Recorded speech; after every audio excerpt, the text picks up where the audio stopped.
It is March 16, and I'm here again with Ingrid Carlqvist, and we're looking for an update on the state of the nation in Sweden, which eerily has quite a strong resemblance to the state of the nation in Canada, although that's actually harder to find out what that is.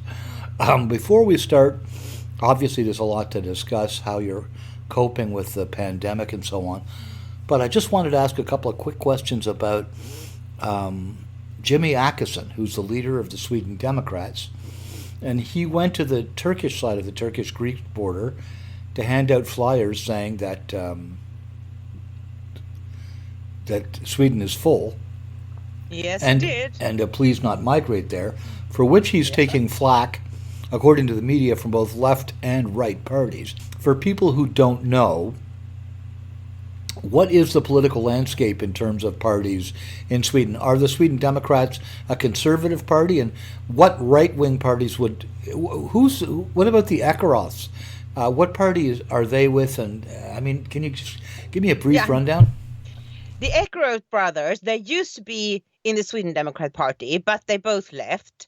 And now they are not in any party. But the Sweden Democrats are still the best party in our parliament. We have another party who is not in parliament that I think will be a better party, because the Sweden Democrats, they have sort of, they want to be accepted by the mainstream, by the other parties. So they have sort of toned down a lot of things, but they're still the best party we have. We have 8 parties in the parliament, and 7 of them are like globalists, and the Sweden Democrats they are the only party that is something to have. That actually makes perfect sense because, I mean, the way it works in all countries with proportional representation, it seems to me that what the left did was create a ton of parties, which will Mhm. always form a coalition to make sure that conservatives are always disenfranchised. Yeah. But what is happening here is that the Social Democrats, they formed an alliance with 2 of the so-called conservative parties, but they are more liberal parties. So the old alliance that wanted with non-socialist parties, that's cracked. So now there is a new bloc forming of conservative parties, the Sweden Democrats, the Moderates, and the Christian Democrats. So I think that the next election, which will be in 2022, I think they will win, and they will form a government if they let the Sweden Democrats in. I don't know. They will probably be the biggest party, the Sweden Democrats. So you might think that they would get the prime minister post, but I don't think they really want that, because I mean, you have all these people working in the different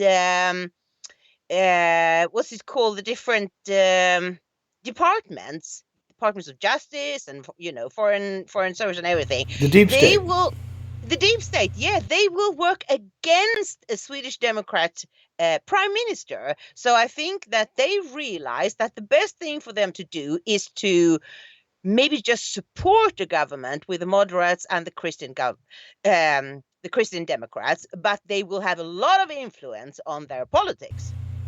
Well, I mean, it's taking President Trump 4 years, and he's still cleaning house from Yeah. the Obama-installed far left-wing extremists that represent the deep state now. So, I mean, one hopes that if they do get in, they at least have the machinery to sweep. The new broom sweeps clean, I think is the expression. So, Mhm. I mean, I guess where our issues tie in with the pandemic would be in border control. What Yeah. what is Sweden doing about the borders? Nope. We refuse to close the borders. I mean, all our neighbors have Denmark, Norway, Germany. They have closed their borders. So you might say that Sweden is saved by that. Because if they want to go to Sweden, they have to go through Germany or Denmark, and that will not happen. So then Sweden can stay on as being the nice country with open borders, but really we are saved by our neighbors.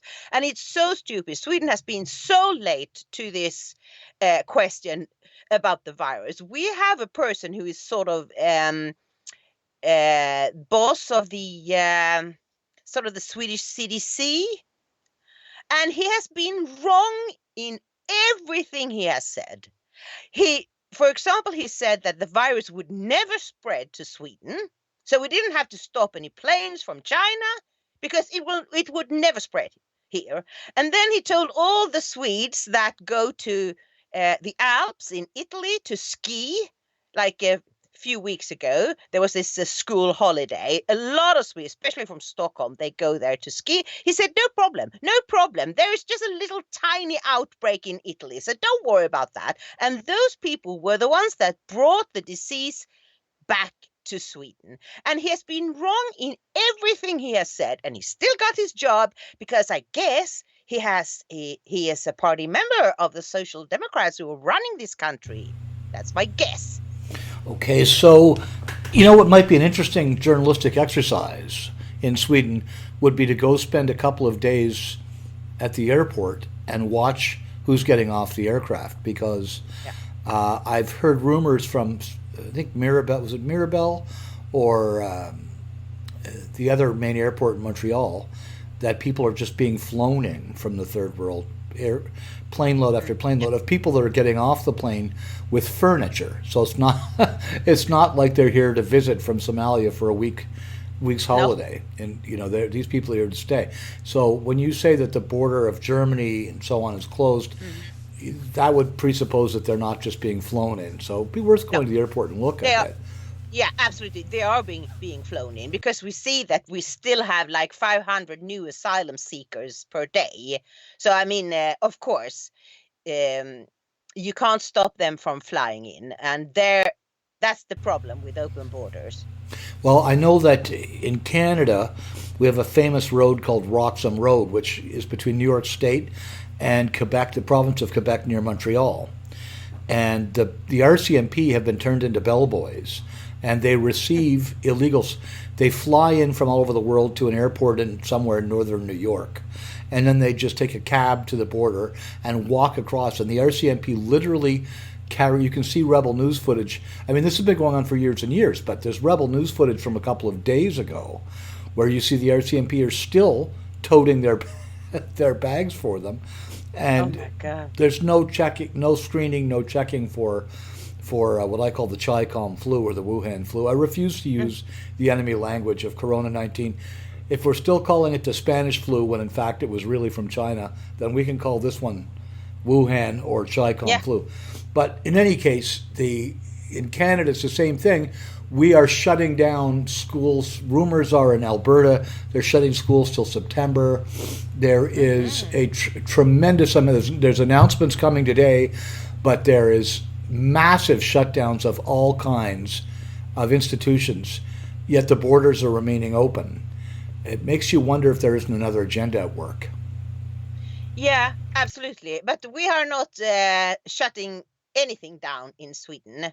A couple of days ago, they decided that you cannot have more than 500 persons in a meeting. In Austria, they decided for 5 persons. But in Sweden, they don't tell you not to go to restaurants. They don't close down stuff. They just tell people to wash your hands. And if you have the possibility to work from home, then that's a good thing. But we are not closing any schools.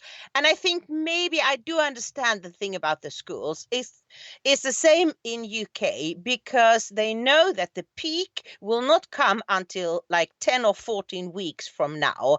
And if you have a lot of kids not being able to go to school, they will start running around and, whatever chaos could come from that. And one of the best reasons not to close schools is that then a lot of parents who work in the health service will have to stay at home with their children. So then the hospitals will collapse. Well, as I recall, Swedes don't have a lot of kids, so I'm not really sure whose benefit that is. But you're saying that they will have to close them at some point. But what they say is, don't do it now, because we need people to stay at home when the peak comes. If we tell them to stay at home now, they will be so restless when the peak comes. So they will just run out and go back to schools and workplaces and so on. And then we will have a real crisis. I can see that there is some truth in that, even though I don't know if it's the right thing to do. Only Sweden and the UK are doing this, as far as I know. Very peculiar because Canada, although our borders remain wide open, and I know even just a few weeks ago I saw a busload of Chinese tourists myself without masks on, but they're closing down schools, an additional 2 weeks minimum of March break, church services.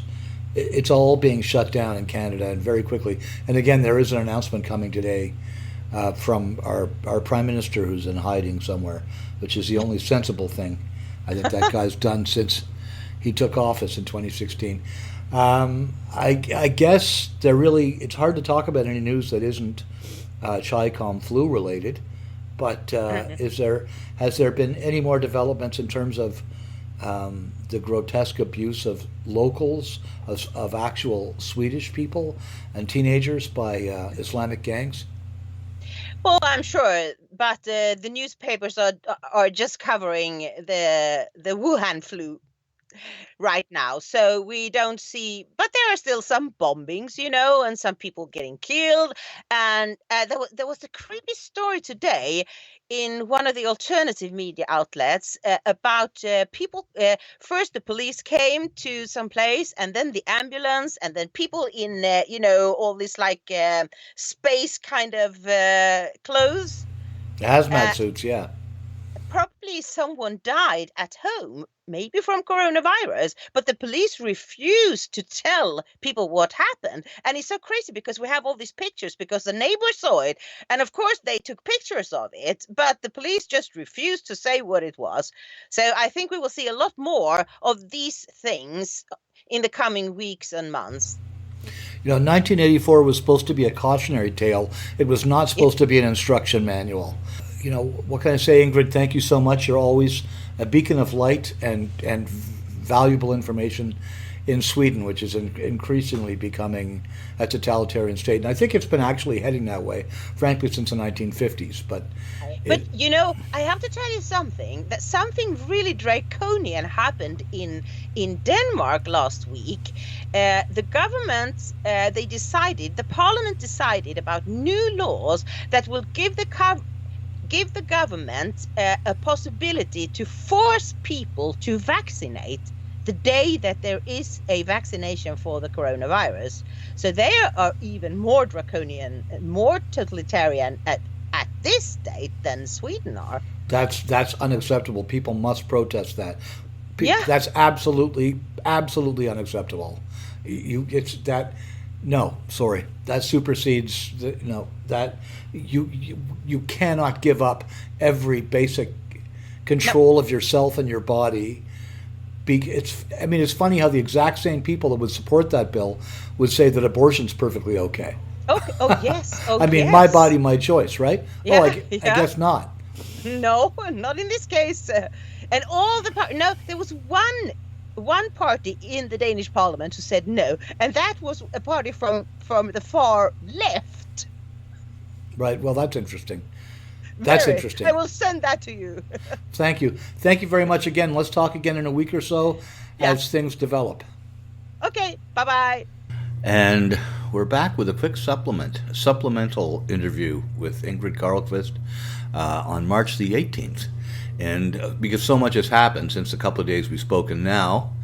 And what's the deal? What are Sweden's new strategies and tactics to combat the Chi-Com flu? Well, this is not really a Swedish decision, but all the countries in the European Union, they had a Skype meeting yesterday evening, and decided that there will be no traveling into the EU in the Schengen area for 30 days. So then 12 minutes later, the Swedish government said, okay, this is what we will do. Nobody will come into this country if you are not already in the European Union. But then someone asked, well, how about the asylum seekers? And then the government said, Well, this doesn't affect the right to seek asylum. Right. So basically, it's the same thing Canada's doing, which is that we're going to say inconvenience everybody as much as possible, but the people who are coming here illegally, and I mean illegally in multiple measures, they're not refugees. They've already they're not even coming from refugee countries, and they're just walking across the border at Roxham Road and presumably other locations, and the RCMP are carrying their bags. That's not going to be stopped, and neither, as far as we can tell, are those people being checked. And the new checks being applied at airports, from all reports so far, aren't happening. So, No. it's just, you have to ask yourself, these governments, Sweden and Canada, whatever their actual agenda is what they're really doing. Mm-hmm. And what they're saying is to stop us from getting too angry about what their agenda really is. At least that's the only conclusion I can draw. What do you think? Yeah, I think so too. There was someone who told me or said to me, suggested that, do you think this whole coronavirus is planted because they knew that the economy was going to crash and now they can blame it on a virus? Well, that's a whole other thing. I mean, Colonel Richard Kemp, for whom I have unending respect, because he's had the courage to stand up at the UN and say things which are true, but just anathema to the contemporary neo-Marxist culture. And he tweeted out the other day that this virus was a bioweapon made by the Chinese and released because of, I think he basically said, corrupt people who were profiteering. So I'm confident that that's the case. But how our governments are reacting to it, obviously they care more about the replacement program and the mass migration from the third world program than they do about protecting the people who are here. I mean, we knew that already with the rape gangs, but now we see that by an exponent with this. But there's another little piece of information I could give you. The Scandinavian countries, we all have kings and queens still. And now the politicians have understood that these people, the monarchs, they have a better place in the hearts and minds of the Scandinavian people. So they have all gone out. First, it was the King of Norway. Sunday, he had a little speech to his people. And yesterday, the Queen of Denmark held a fantastic speech. And today, we're all expecting the Swedish king to say something. So, the politicians, they don't really like that they have someone above them in a sense. I mean, they don't in popular authority. Yeah. So now then, when they have to, tell people to stay at home and don't go to work, and they're closing down schools and so on. So now they are really happy that they have the kings and queens to drag out and say something nice to the people. Yeah. I don't know if we're going to do that with the Governor General or if we have already. It's so difficult and painful for me to watch anything Trudeau does. I mean, he was obviously not a very good drama teacher because he's clearly acting. And if you can tell he's acting, he's not very good at it. Once again, thank you very much, Ingrid Carlqvist. And we'll be doing updates, I suspect, pretty frequently as our civilizations wind down.